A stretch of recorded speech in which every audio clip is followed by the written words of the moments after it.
Here we go. Good morning.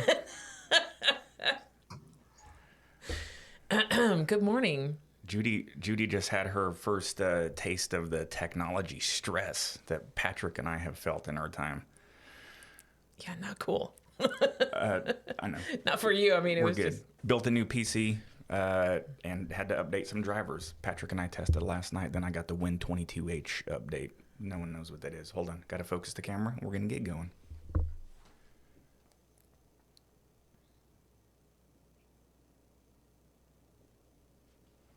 We good? We're good. All Okay. right. Let me get the background In music focus. going. Yeah. Bear with me. Then we have some important announcements to make.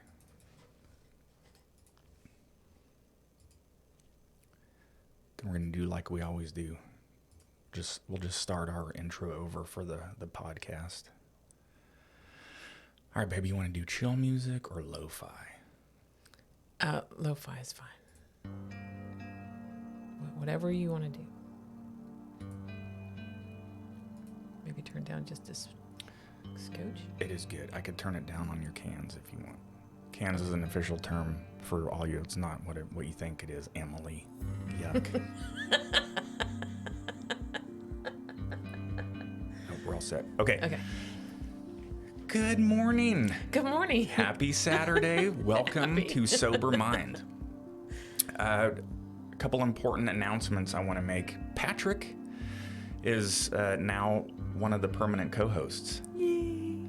So we got last week's dynamic was so good, and I got a ton of feedback. I got a ton of feedback from some friends in Omaha, especially from the podcast that folks downloaded. I don't know if Patrick will be pleased by this or not, but they're like, that kid you had on, Patrick, was amazing. Like, he's a full-grown adult. That might be Pleased with the kid part. The kid part I'll take, right? Yeah. All right, let's jump into it. What we're going to do today... Oh, Patrick, did you have anything you wanted to discuss? Nope. Thank you for bringing me along for the ride. So buckle up and here we go. Yes. So we'll do this every Saturday, like we said. If Patrick can't make it for some reason, we'll continue to push on. But Did you start the podcast? Yes. Okay. Thank you, Judi. Just checking. We have a friend of ours, James, in Omaha, crafted a bumper. It's a music track for the beginning of our podcast and the end. Patrick, I'm going to show it to you later. It is phenomenal. Amazing. So we'll get that going. What we want to do today is talk about Judi. Also, Ed gave us a friendly reminder last time. I got a timer going. In about 25 minutes, we're going to stop and we're going to look at chats and see if we can answer those so that we got Good idea. a cohesive break during the middle of it. So Good idea. what we're going to do for this format with Patrick joining is, no pressure. We just like to be ourselves. He's got a slew of questions, the same ones that I do. I think it's going to end up just turning into a different organic conversation. I like how we always roll with it here.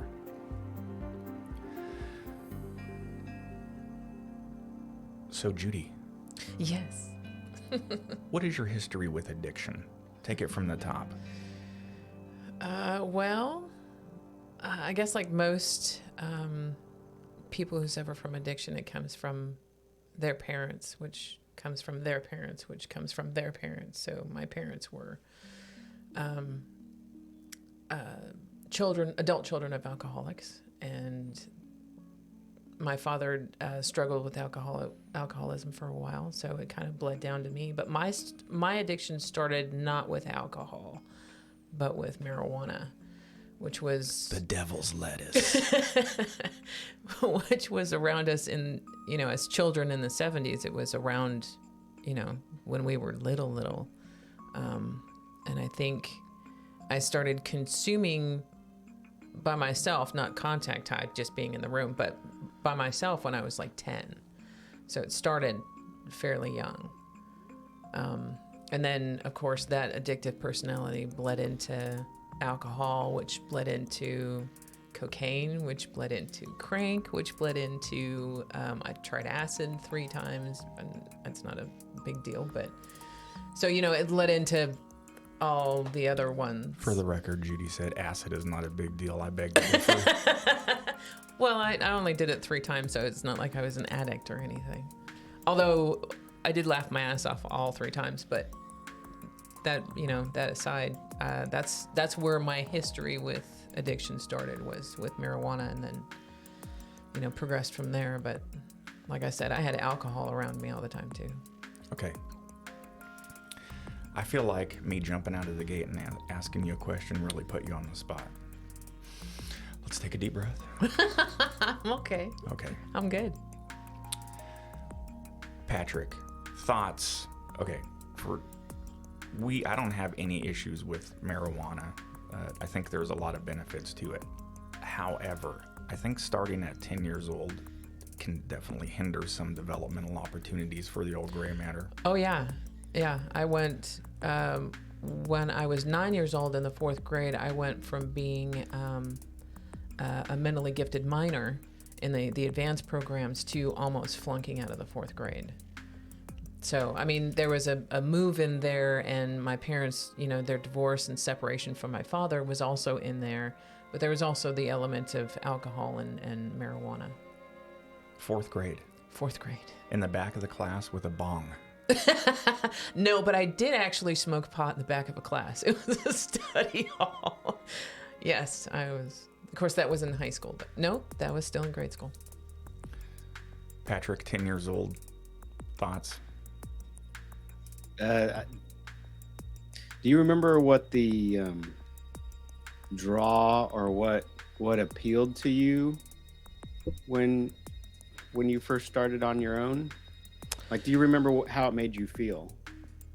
Well, it numbed a lot. I was remember, like you said in our last interview, you said that it, a lot of that just muted a lot of the emotion that was there. Well, I was suffering a lot from the divorce of my parents.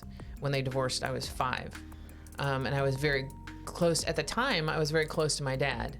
And every weekend when, we'd go and visit my dad for the weekend, and then we'd go back with my mom. Whenever my mom would come and pick us up, she'd literally have to peel me off of my father.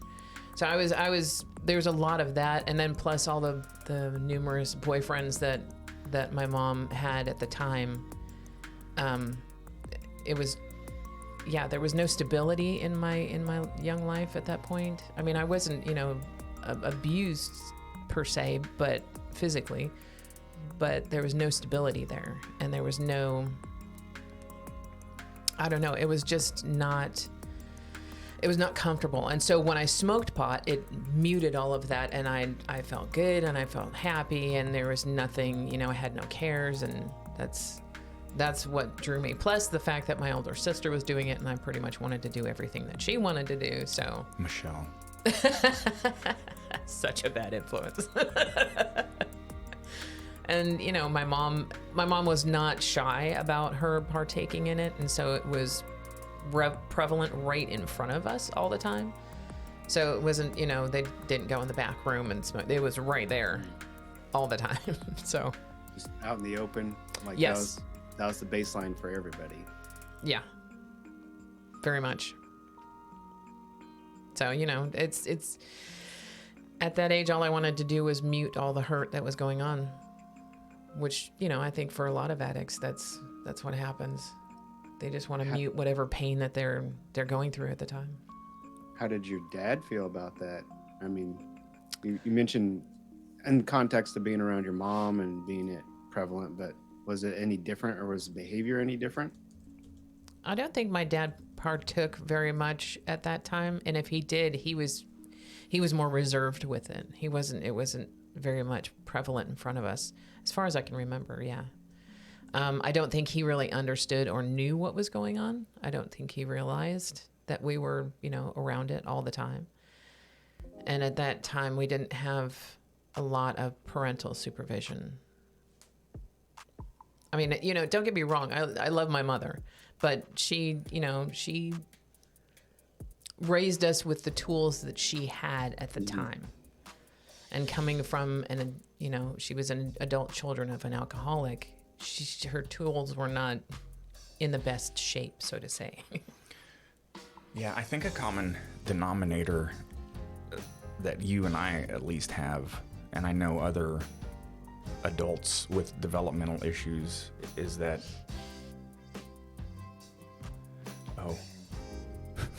What? Hold on. Patrick, I thought I texted you to ask to move your mic just a little bit closer, and I texted that to Emily. She's like, I don't have a microphone. There we go. Much better. All right. There we go. Common denominator that I see with this particular, for lack of a better term, developmental issue is around that age, and it's that father figure popping in and popping out, Yes. popping in and popping out. Especially for me, I've talked about that in my abuse issue before. Abuse episode was that I don't think our parents at that time, we're not casting blame. Oh, hold on, let me back up. I totally blame my mother. But man, at that age, especially for a young boy, I'm sure it's the same way for girls. We need some kind of stability and parental figures in our lives. I was having a discussion yesterday with Emily. She was wanting to express her, question or concern about how her and Sarah are raising their boys, and if they're going to grow up to have toxic masculinity, or if they're going to be struggling with showing emotion and all that. And I think I texted it in a very aloof way, but like we talked about before, all things being equal, if you have two loving parents and a community of parents and just a diverse mix of folks all around, then you're gonna be really set up for success. Yeah. So that's it. It doesn't take much for us seedlings. Just a little bit of care and feeding and attention and not neglect, and I think we're set up for a lot of success. I agree at that age. Definitely, you look, I think some of my most full impacts from my relationship with my parents, especially with my dad, was around that time. I have the most vivid memories of him. One morning I tried to wake him up so we could play on the weekend because he was traveling all the time, and he just got so violently upset that he just up and put his fist through the drywall a couple times. And for a 5-year-old to see that, Traumatic. is just he was Zeus himself to me, right? He is for a kid, not quite God, but that's like a real manifestation, the authority of your dad, and likewise for the emotional intelligence. If you see your peers, if you see your people that you look up to, that you look for that help, like, hey, I'm having trouble with these emotions, or I don't know how to handle them, and they're sitting there going like, well, fuck, I don't know how to handle them either. Here's a rip, Yeah, exactly. So- Once again, my mother, I think, was in the same boat. I mean, I was struggling as a child, and she struggled as a child, and she hadn't gone through her journey yet. So she was still in the child mode herself, even though she was a grown adult. So yeah, I completely agree. And I think I think that because my parents were not together, but they were still in the same area when I was younger until I was 9, and my mom moved us up to Oregon from California, I was still in a fairly good environment. Even though my parents weren't together, I still had both of them around. But once my mom took us up to Oregon, that was it. That was it. I was, downhill What happened all the way. afterwards? What happened from there on? We moved up to Oregon because my mom was following a boyfriend, and 3 months after we were there in Oregon, he kicked her out with both of us. So we were just my mom, my sister, and me, and a car, and that was it. So we moved into an apartment and stayed in Oregon until I was 14, from 9 to 14. I mean, at any time, we could have moved. As far as I know, we could have moved back down to California. She still had friends down there. We had nobody up in Oregon, but for some reason, we stayed. So, and I only saw my dad in the summer. I never saw him during the rest of the year. Did you vocalize any of that to your mom? Like, what I'm trying to ask is, like, do you think she actively tried to keep you from your dad? I don't think so. I think what her goal was that she was still looking for love for herself. Mm-hmm. And so she was chasing after that. And that's why she was following, a boyfriend up to Oregon. She was still looking for that love because she hadn't turned it around on herself yet. She hadn't realized how to love herself and feel comfortable in her own skin. So she was constantly chasing it externally. When did alcohol enter into the equation? Into my equation or her equation? Well, yes, but let's start with you first. Into mine, oh gosh, it started when I was young too, probably 12, 13, somewhere in there. When I was 12 years old, my friends, quote unquote, decided that they wanted to skip school and get some vodka and a bottle of squirt and go to my house and drink the whole thing. And, one threw up on the porch, one threw up next to my sister's bed, and I made it to the bathroom. Not the toilet, but the bathroom. And then completely forgot that the bottle was sitting in the living room, and we all took off. And my mom came home and found the bottle of the fifth of vodka sitting in the living room. And that's probably when I remember that I was, that I had gotten drunk for the first time. I think I was 12. So yeah, young. All right, let's shift gears a little bit. Babe, are you okay? Yeah. Okay. I'm good. Relax. I'm fine. Listen to the lo-fi beats. I'm fine. I know I haven't, just in the spirit of the Sober Mind podcast, I haven't felt this sort of upheaval of energy from you in here. Well, it's kind of like a verbal vomiting, so to speak. I mean, there's a lot of stuff that happened in my life that I'm, well, one, not proud of, and two, very uncomfortable with. Yeah. So. Okay, let's fast forward a little bit. Safe space. You keep backing away from me like I'm gonna attack you. Anyone who joins the Sober Mind is in a safe space. But I think I got a little uncomfortable, but this is our spot. So, all right. I think to answer, can I put words into your mouth? You can try. I think to answer Patrick's question of when alcohol really entered your life, I want to say it was probably in your 20s. It really started to become an issue when you and I got together. I don't think there was a I think it was before that, before you and I got together. I agree with you. It was probably in my 20s where I was constantly drinking a lot, but I was in my first marriage, I was consumed a lot of alcohol because he was an alcoholic as well. Monty. What kind of name is that? I take it back. If anyone's named Monty out there, I apologize. Yeah, so edit that out. That was, I mean, there was a lot of drunken escapades there too. So. I did not know that. Yeah.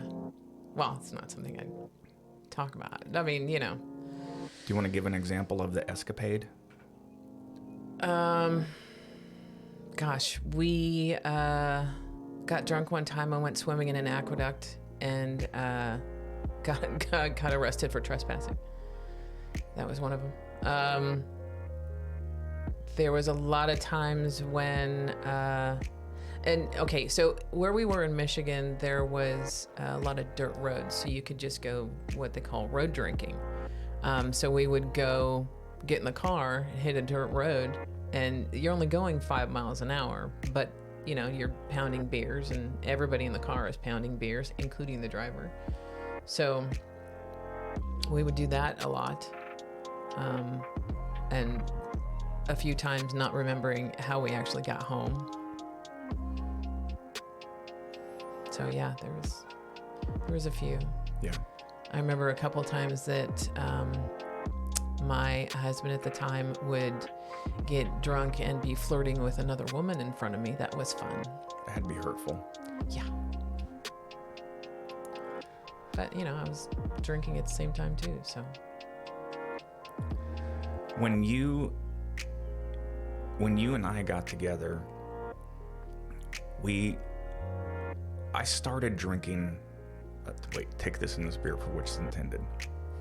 I was coming out of the military, really readjusting to society, if you will, and then jumping right into a relationship after I had been alone and celibate for 3 years, which was good. There's a lot of John finding himself time, which was, I thought, one of the healthier things I could do, but it was a lot for me to digest with our relationship. I don't know if I think at the time I started drinking probably a little bit heavier than I should have, nowhere near like the last couple of years.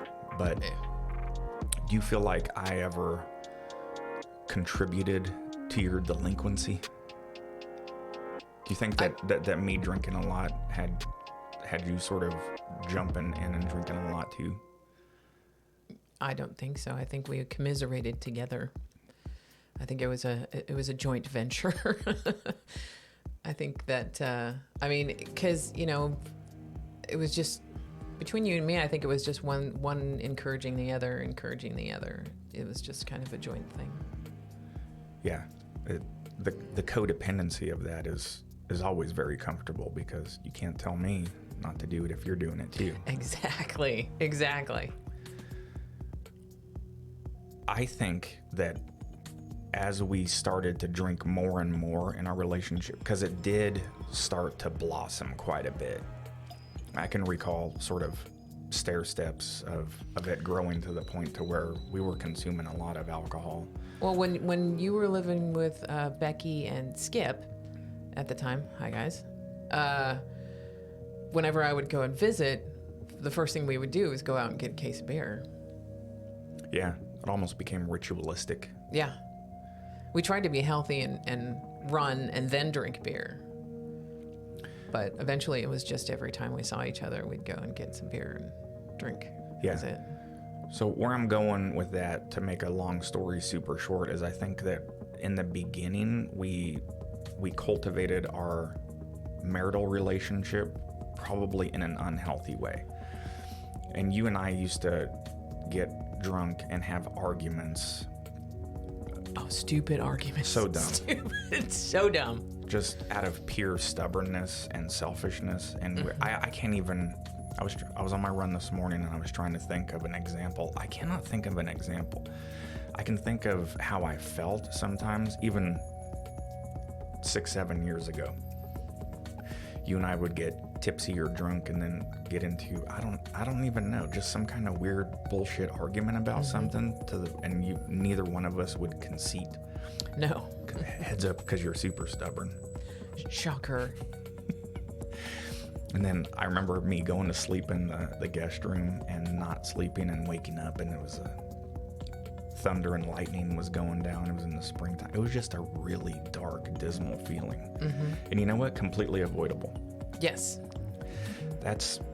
If we were in our rational mind, we would never have those arguments. Yeah. When you and I were sober for a couple months, that's one of the things that we discussed, was that how much more intimate our relationship started to become. Mentally intimately, if that makes sense. And emotionally too. Yeah. There was there's just sort of a rekindling of the relationship. It feels good. It does. It feels much better. I feel closer to you now being sober than I did when we were drinking. Yeah. So Patrick, that's what I gave you a heads up about yesterday. I want to maybe dig into that, and that I started to feel, really reflecting back a couple years ago, when I just felt like our relationship was starting to slough off, if that makes any sense at all. I think there was a fear of us not working something out, but then there was, I think, the delusion of, well, we're just going to grow old together and always be drinking and drunk, and then I think it'll just sort of figure itself out. Yeah. And I would always be high. Yeah. Yeah, that was the vision I always had, was, you know, if I got to the retirement point and I was going to be super unhealthy, and That you were going to die before me. I remember you telling me that. yeah, but Like, oh, how cheerful. I don't know. It's tough to articulate. I don't know what would have become of our relationship. I think it was, I hate to say it, we've been married for 20 plus years, been together for 22-ish. And we have a really strong bond and a connection, but the alcohol was really starting to sort of wedge it. Oh, most definitely. But we Yeah. never talked about it. Nope. Fear. Could I ask some questions around that? Yeah. So I Yeah. could better understand. I mean, obviously, you know, modeling relationships, it wasn't in the cards for it to end well, right? You know, given past history and substance abuse, you know, what I'm asking is, there's obviously something between you that, you know, you're a very loving couple and you're in a healthy relationship, but there's a tie that binds, that feels you compelled, you know. In fact, you've spoken to how that's been your strength during your journey in sobriety, you know, whereas others would seek, you know, like myself, either coaching or therapy or other pieces. Obviously there's tiny pieces, but the core of your guys' has been each other. You know, what is it about each other for you, despite your history, that keeps you drawn? You know, what is the tie that binds? I think for me is because he always makes me laugh. and I don't know, it's not always, you know, happy-go-lucky between us, but for the most part, we complement each other, I think, pretty well. I'm a little more, I don't know. I want to say even keel, but that's not quite right. Dang, Patrick, you put her on the spot with that one. Baby, what is the tie that binds?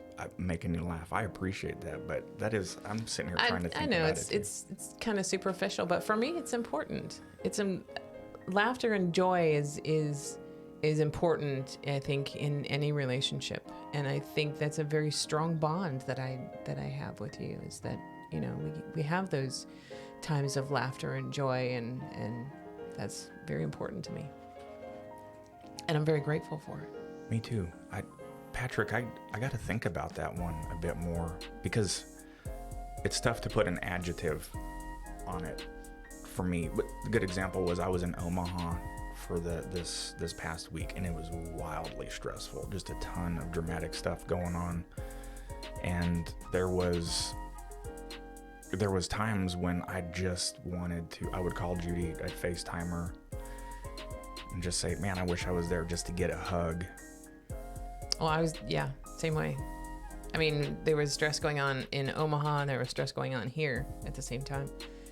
And the only thing I really wanted was just for him to be here, to be next to me. But yeah, that's all I can come up with at the moment. It doesn't have to be anything more than that, you know, like providing that safe space for one another when it hasn't been achieved anywhere else is, you know, drastically important. I just find your guys' stories interesting because, you know, reflecting back on some of the ones that you've shared, no matter how dark the situation is, you two have an innate ability to choose each other, you know, And I think that's something very special, not to be a mind trip here, but, reflecting back on the beginning of your sobriety journey, that could have gone very differently if one of you chose to stick with it and one of you not. Right. I don't think I could have quit if I didn't have him if we didn't do it together. I don't think I would have. I wanted to in my head, but I don't think I would have had a strong enough character to do it without doing it jointly with him. I may have, but I don't think I would have. We talked about that a couple weeks ago, Patrick, with her. I can't do it. Yeah. There's no way I could. I'm so in my head about stuff like that, and that's why the conversation with you when we were running was so fascinating. And I told you, I'm like, man, I just couldn't do it. Yeah, kudos to your strength, man. That's pretty awesome. We have all strength in different facets. That's the struggle of life, is just finding our own way to, step into our own shoes on those strengths, right? For you two, the fact that you can provide that space for each other is just, while going through it together, is just so amazing to me, And like I said, the innate ability for you guys to choose each other, even in some of the darkest times, despite the history, of what your past history is, what arc that may have normally led to, right? So, kudos to you guys. That's another type of strength too. The fact that you, just waking up one day, and the way you tell it almost seems overnight, the going on that sober journey. But I know it's a long road leading up to it. But that was a drastic change, and that is unnerving enough for one person to undergo something like that, and let alone two people to go together. But often there is so much tumult and change of everything that is new that, I've seen that happen before in relationships when other things, and sometimes they drift apart or whatever. But again, a testament to you two. It seems to, like Judi, you just said it. You're like, that it has made you two more intimate with each other, more emotionally connected. Yeah. That is a wonderful gift, that, you guys can invest each other and it returns dividends like it does. Yeah, if anybody out there is going through that with their partner and thinking about getting sober, if you've both got the issue, it takes a collaborative effort for sure to figure out a path. But very selfishly, Patrick, I've told you this before, and that I think the timing was really right for Judi and I too. One, we've just had it. Our bodies and our minds were like, that's it. We're both done. I could literally feel my liver. That's not a good sign. And spiritually, it was starting to hamper us too. So I'm glad that we both had the wherewithal, if you will, to say, all right, let's fix ourselves. Let's fix our relationship to make sure that we're giving each other what we need, and that so what's broken? What's the linchpin? The underlying cause, yeah. Alcohol. I think plus when we both decided to go sober, we quit alcohol, but I was still smoking pot. I didn't quit smoking pot until 2 weeks later, because I felt like, okay, well, I'm not really quitting. I'm not really becoming sober because I was still indulging. So yeah, that had to have been a hard conversation because that had been in your life more. And it probably sounds like it was, like I said, it was more of a baseline. Like, yes, I'd assume alcohol had its ebbs and its flows, but marijuana was there, right? It was a constant. Yeah, I know that relationship. It was harder to quit smoking pot for me than it was to quit drinking. Even though it was hard to quit drinking, it was harder to quit smoking pot. How did you broach that conversation with John about like the disconnect between the sobriety of the booze and then, I think I just after 2 weeks, I was like, I'm just going to quit smoking pot, I don't feel like I'm contributing to this sober journey 100%. So that's what I did. Did you ever approach? Go ahead. Did you ever approach her about the marijuana? No, but it was getting close. I was, 2 weeks in, I was starting to feel good. We were sleeping a lot better. I was like, man, I think we're really going to be able to do this. But then I witnessed that going on too. And it wasn't a courage thing. I think it was a respect and a space thing. Like I can't, it was more than a year and a half ago. Congratulations to us. But there was a time when I was sitting there thinking like, man, this is some bullshit. Because I wanted her to be on that full spiritual and soul cleansing journey with me. And there was I think that the quitting of the alcohol was, it was that static presence, and she was medicating the other way, because it would, as soon as she would ingest, it was like, yeah. And it's sobriety, dealing with one devil at a time. People think it's like, oh, I'm going to go sober. In reality, for me, like, I got very angry after a spell, because went sober and thought that was going to be it. Just stay sober and it's fine. But, for me, food in some respects became a coping mechanism. I'm not trying to equate it, but like, it became something that, like, when I couldn't deal with certain things, I like turned to, and I gained a fair amount of weight during that. And now I was like frustrated, because it's like, well, when you go sober, you're supposed to be like, automatically healthy and losing weight, and you just go out there on your press tour to say like it's all rainbows and sunshine, and when reality it's like, well, I'm just trading one vice for another at this point, and I would get angry at myself for that. And you have to, it's that addictive personality. You trade one for the other. You got to feed the little dopamine receptors in your head that are, that are screaming for food, any of any kind, right? Alcohol, drugs, whatever. I remember when I was younger, and I was at the time I was doing a lot of crank. It was called crank. It's called meth now, but when I was doing it, it was called crank. And I would have those episodes to where I was constantly looking for it. I needed to feed that little dopamine receptor in there that just, whenever I did it, I was on cloud 9. So I remember those times, and I'm so glad I got off of that quickly. Yeah, methamphetamine's a journey on its own. Maybe one day we could have a guest on that wants to talk about that, because it's what I witnessed my mom doing, jumping between that and coke and booze. And well, we've talked enough about my mother. It's a whole other segment. So yeah, that's a bad one. That's a bad one. That's hard to get off of.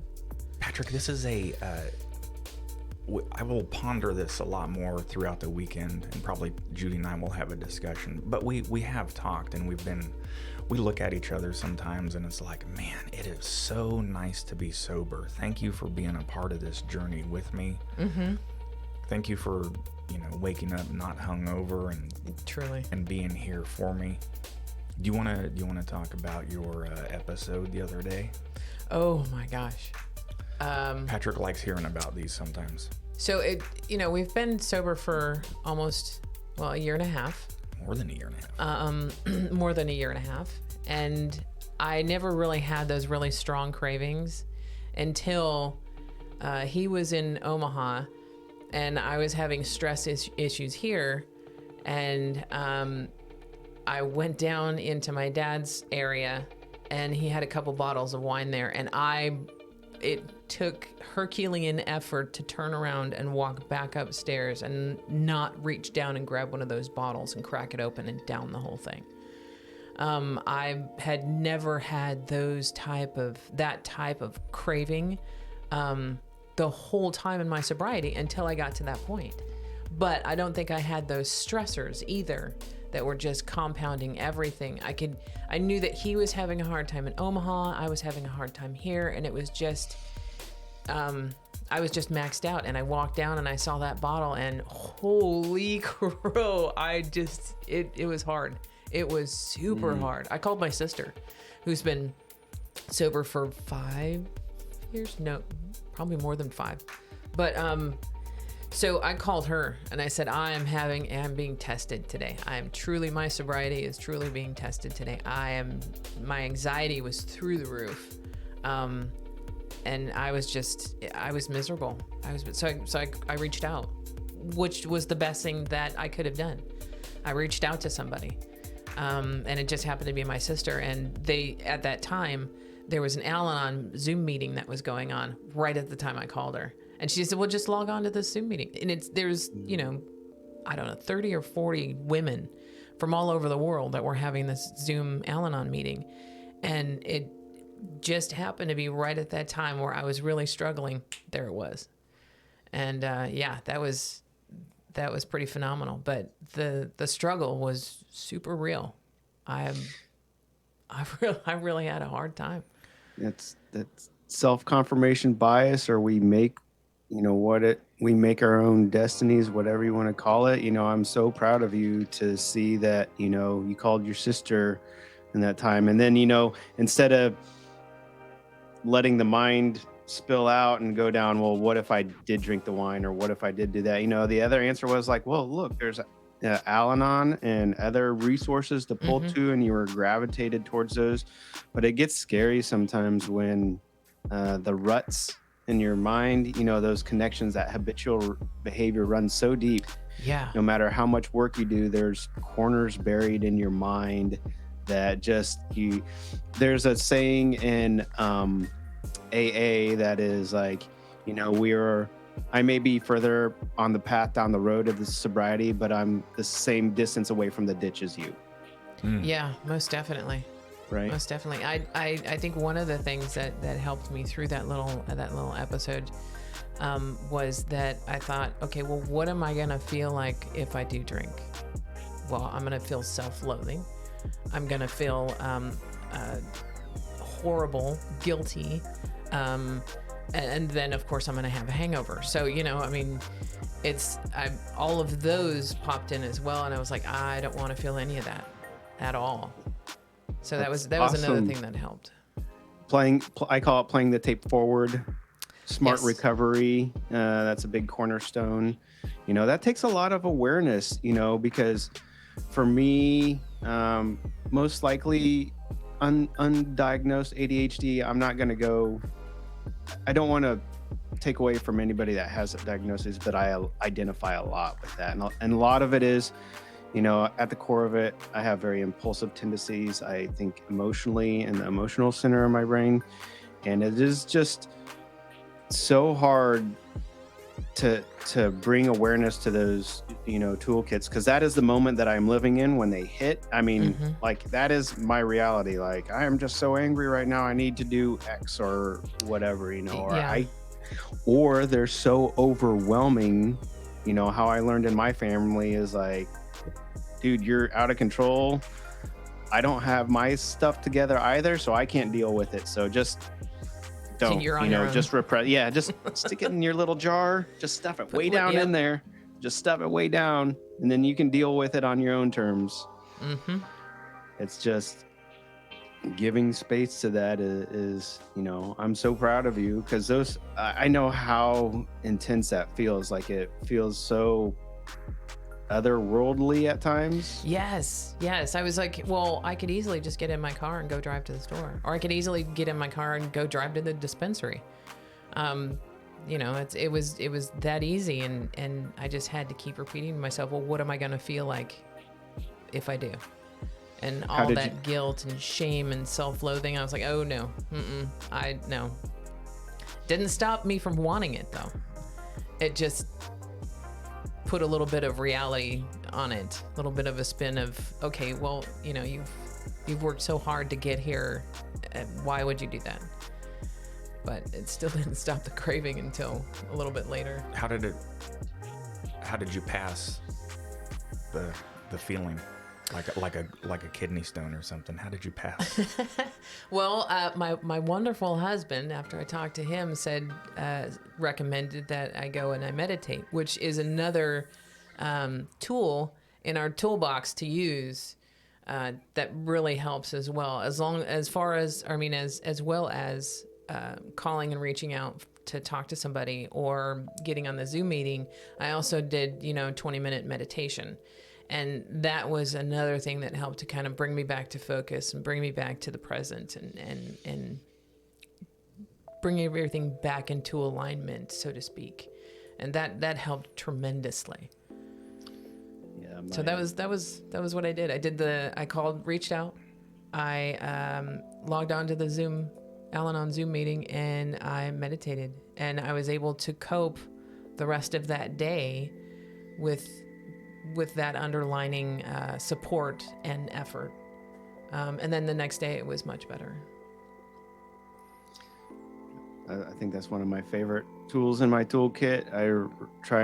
I often forget it, but I often try to go back to it. But is a return to breath. This is where we are at right now. Sometimes it is uncomfortable, but invigorating the body and just being able to feel that and know where you're at, it helps. It's the anchor. Yep. Yeah. It's the anchor.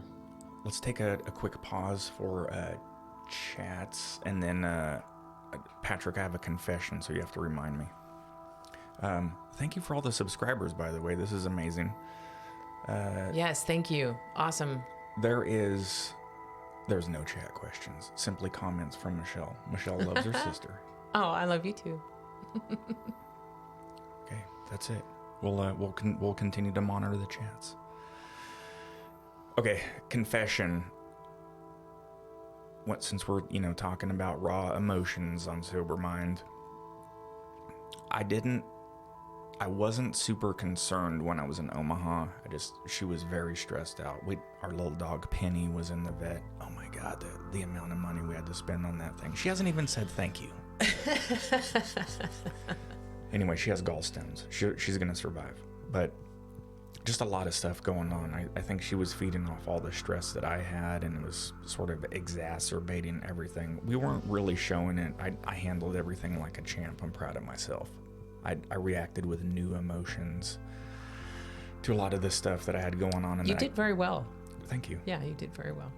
A lot of things I couldn't control, so whatever. But never once did I think about, man, a drink sure would make all of this feel better. I think I'm blessed with something else, Patrick, that when I get stressed out and start to feel anxious or whatever, I end up just really enjoying laying down and calming my mind and relaxing.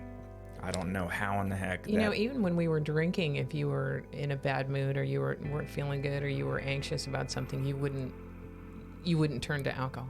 Yeah, alcohol was never the soother for me. It was an exciter. So the confession is that when I came home, her and I were talking, and she was super adamant about her craving that she had, and it scared me. I told her, I'm like, that scares the shit out of me, that I can't possibly imagine. I reacted with an old emotion on that, because I was telling her, like, I was getting kind of defensive and accusatory. Judgmental. And she's like, I'm just telling you how I feel. And I was like, I know, but it scares me. It scares me that you could have a moment of weakness. It scares me that everything that we've worked so hard for could be thrown away. Well, yeah, but I think there's something else there. Is there any other reason that might have scared you? That's a good question, Patrick. Then we wouldn't. Man, I was about to shed a tear right there. I think if that happened, we'll get there. Yeah. I think if that happened, then that really would have put a crimp in our relationship. That would have been detrimental, I think. If she went down that that path, would you feel a loss? I would. Definitely. A loss of numerous things, not just one. I would feel abandonment.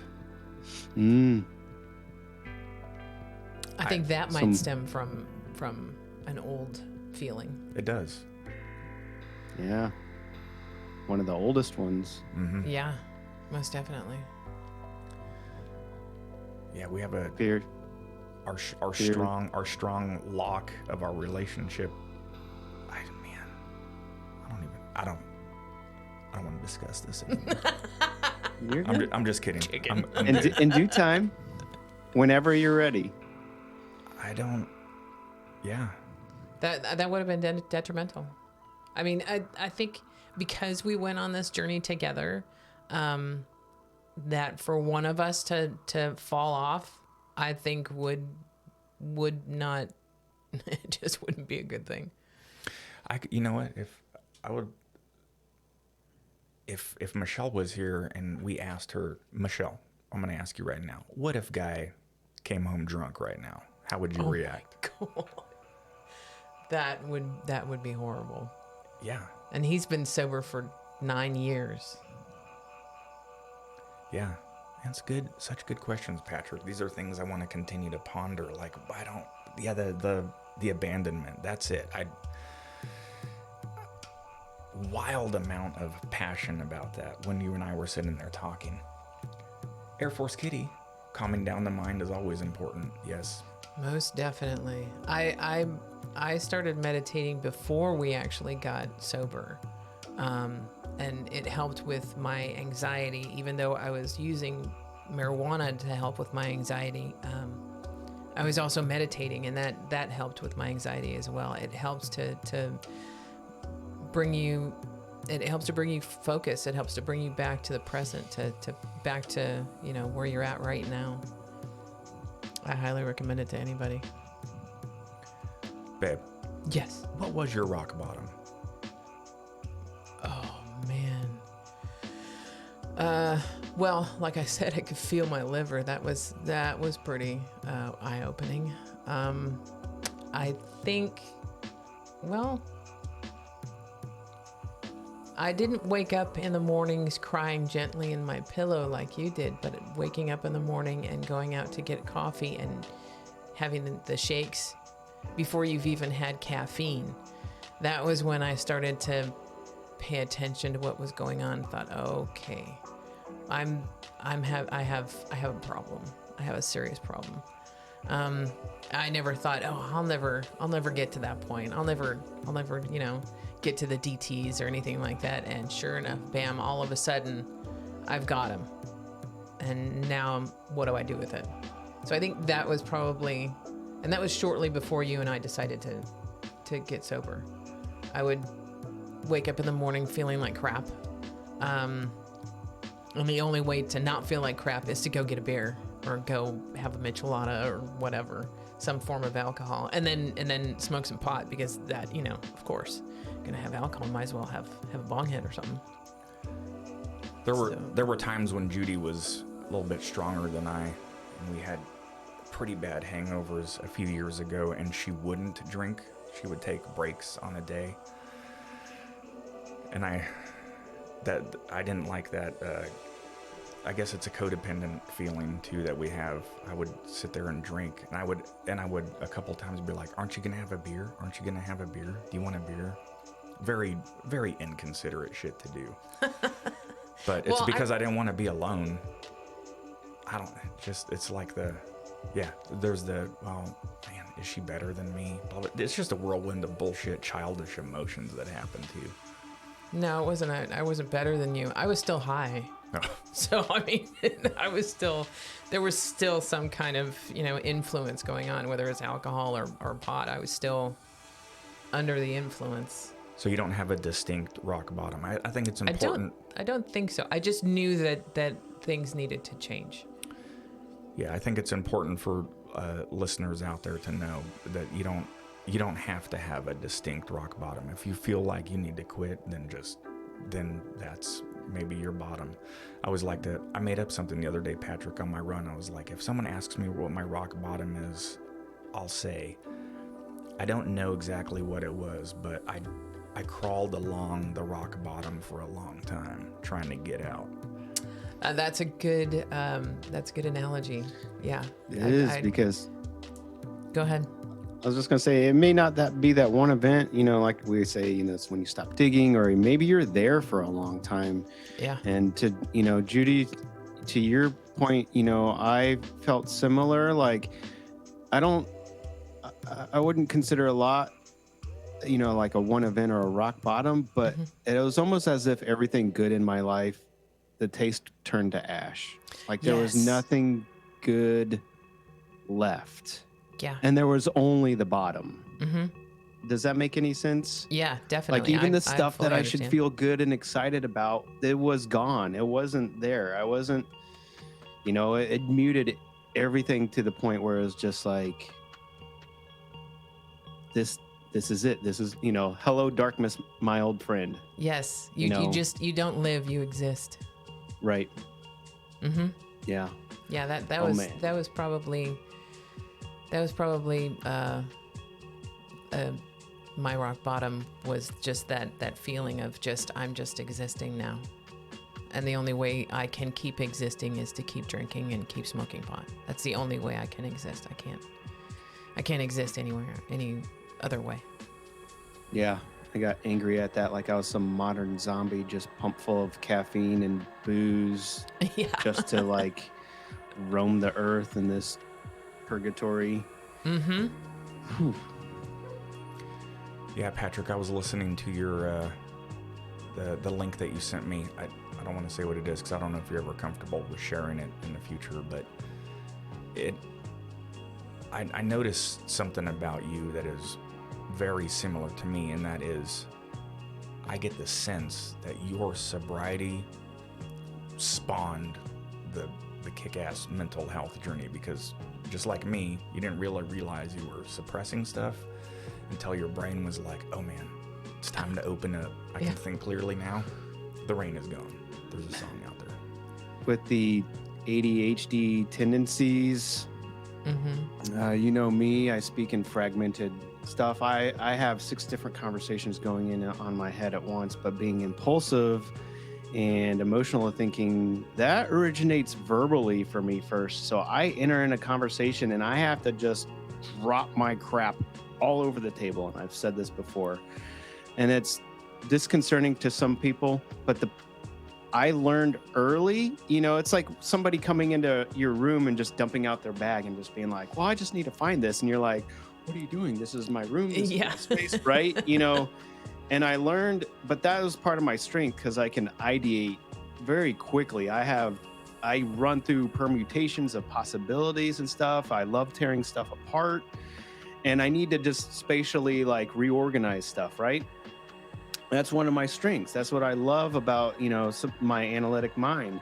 But at the same time, for somebody who's not used to that, they're just like, oh my God, what are you doing? What is all this crap? And when you're kids, people would, react adversely, be like, take that shit somewhere else, or, like go deal with that, or like, what are you doing? That is so stupid. That is the dumbest thing ever. And I learned to I was like, if I have to negotiate everything by just dumping my crap out on the table, and at most, if you don't know how to do that eloquently, you get a lot of, like kids do, you're learning, right? Or emotionally challenged. Like if I am not prepared for that, there's a lot of adverse reaction, and that's of no fault to the people around me. That is of no fault to the people around me. They just don't have those tools to deal with it either. It took me 40 years to freaking deal with mine. Yeah. I'm not going to expect anybody to get it done in like a minute. So I learned to retract. I learned if I don't react with the emotions and I'm just, like Spock off of Star Trek or something, I'm just all logic. I can navigate this with all logic. I don't need emotion. I thought if I could do that, then it would be okay. And I mean, I survived, I survived. I existed on a plane pumped full of booze and caffeine for a long time, but yeah, the Great Masker. Yep. Okay. Chat break. Air Force Kitty says, hi, Patrick. I'll tell you who that is if you don't know. Patrick.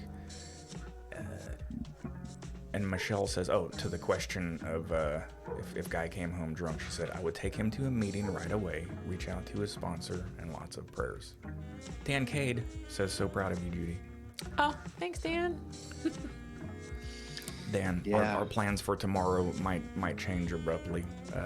I'm sitting here catching the cold. I was around 50 people up in Omaha, man. Oh. It's bound to happen. Anyway, we may have to reschedule. Okay, Patrick, I think we're going to start to wrap it up. We got a lot of good discussion. Thank you, everyone, for bearing with the technical stuff. We're good. That's sort of the fun of going live. You get to witness all the stuff that falls apart. But look at that beautiful case back there. I built that bad boy after dinner the other night. It's lovely. Anyway, during Jeopardy. Yeah, so installed a new hard drive, and with that comes a lot of pain and suffering. Okay, next Saturday, be sure to tune in for our special guest. So here's going to be the format. This is awesome. We're going to have Kelly on. Yes, Kelly. I'm so excited. She's got tales to tell. So it's going to be Kelly here, Patrick on the Patrick cam, and then Judi on the Judi cam. She'll be out in the Zen room monitoring. So we're going to have 5 people on the stream. That's going to be amazing. Then the weekend after that, we're going to have the illustrious, the one and only, Kellen Francis on. Good old Padre. Judy's dad. He wants to talk about some stuff, and I think it's going to be pretty fascinating. And then I'm not going to He's got some stories. Oh, he does. And then the 2 weekends after that, I'm not going to give away the guests, because then it's spoiler and people won't know. But let's just say that soon Emily is going to be back on. Very excited about that one. Yes. She's got great questions. Yes. She's a fantastic questioner. that little creative mind of hers is yes. something else. Okay, thank you, everybody. Thank you for subscribing. Thank you for liking this stuff. I can't believe how many subscribers we're getting. It's just it's not about the subscriptions. What it's about is us building this community and getting a very niche format out there for people that want to talk about addiction and sobriety, mental health. issues. Yeah.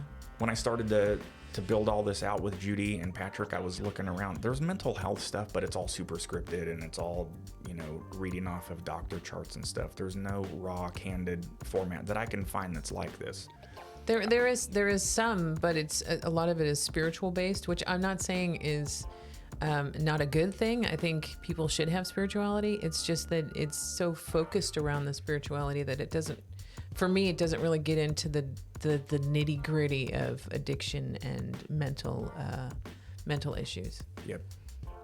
That's what we do on Sober Mind. We get to the raw, nitty gritty nuggets. Okay, let's go ahead and wrap it up. Patrick, thank you so much. We'll see you next weekend. Thank you. And immediately after this, I'll be editing the audio and uploading the podcast. And just in case anyone's curious, if they see it on the YouTube stream, what I do is I take the live version and then I edit it down to a shorter format and post it back up in the videos. I think Emily watched one of those the other day. She's like, oh, let me relive John's child abuse adventure. Thank you, everybody. Thank you so much. Be kind to yourself. Be kind to yourself. You're loved. Everyone's very special out there. Reach out if you need it. Yes, reach out, talk to a friend, talk to professionals out there. Patrick, thank you so much for the inspiring conversation, and I look forward to having some more discussions. Woohoo. We'll see you guys next weekend.